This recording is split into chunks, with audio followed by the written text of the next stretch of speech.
Stephen, let's just talk about the policy implications. The BOJ finds itself in a really difficult place right now.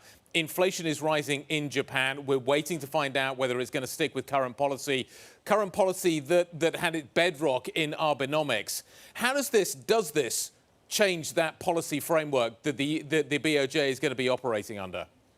Well, really, the question you're getting at is where do we go in terms of yield curve control?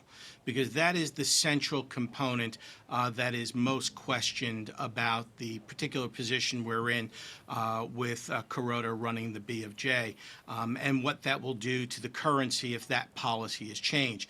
Clearly, the Prime Minister was a very, very big supporter of BOJ Governor Kuroda, and it remains to be seen whether or not his power base gets weakened in this environment. If his power base does get weakened, then the support behind the whole yield curve control dialogue, which is one of the reasons why the yen has been weakening and the equity market has been holding up better than other equity markets around the world, is a critical linchpin. Because if we wind up seeing a reversal in the yield curve control environment, the yen could start to strengthen. If the yen started to strengthen again, you'd add additional downward pressure in terms of Japanese stocks as we go forward here. So it really comes down to the support block behind the BOJ governor. He is due to step down, I believe, in February of next year. I don't think anything will happen between now and then.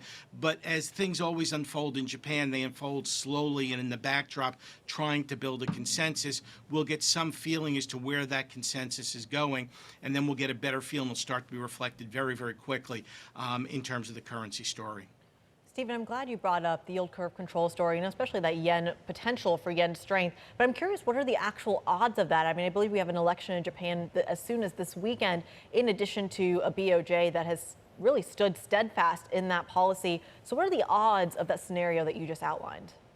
Well, that really is the critical question, and I am 100% in agreement with your point that, you know, when you look at where yield curve control is at the center of the situation, unfortunately, I think eliminating yield curve control does one thing: it helps banks.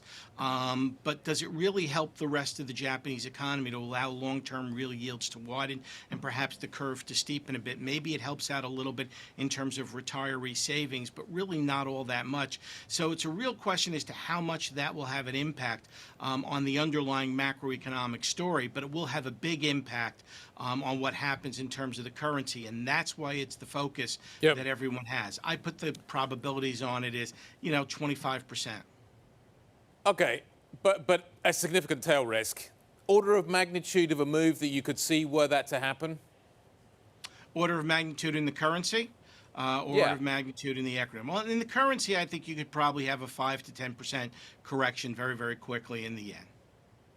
5 to 10% correction in the yen. Let's talk about the other, perhaps, policy implications for the BOJ here, known as very experimental and very in the forefront of global monetary policy. Let's talk about the ETF story as well, because the BOJ, I think, was probably one of the first central banks, I believe, to start buying ETFs. Any effect on that kind of policy? Again, I think that's all secondary to the yield curve control story, because the two new members coming into the BOJ Board of Governors are really much more anti the yield curve control. Clearly, the purchasing program has been an important component of the Abenomics story, but that's secondary. We have to deal with the yield curve control piece first before we get into the secondary question. And I think when you're looking at the Japanese economy, the demographic factors that they're still confronting, I think it's going to be very hard for whatever they do to have a real significant macroeconomic impact. Stephen, talk to us a little bit about the stability here. That was one of his legacies, that after a period where Japan had seen prime minister after prime minister, the last decade even, that Abe really represented this period of stability and was still an influential force when it came to Japanese politics. His passing, what does that mean for Japan broadly? And I would say for the world broadly, now that we don't have that stabilizing force. Well, we certainly hope it doesn't lead back to the pattern that we had seen before of prime ministers coming and going on a very, very regular basis.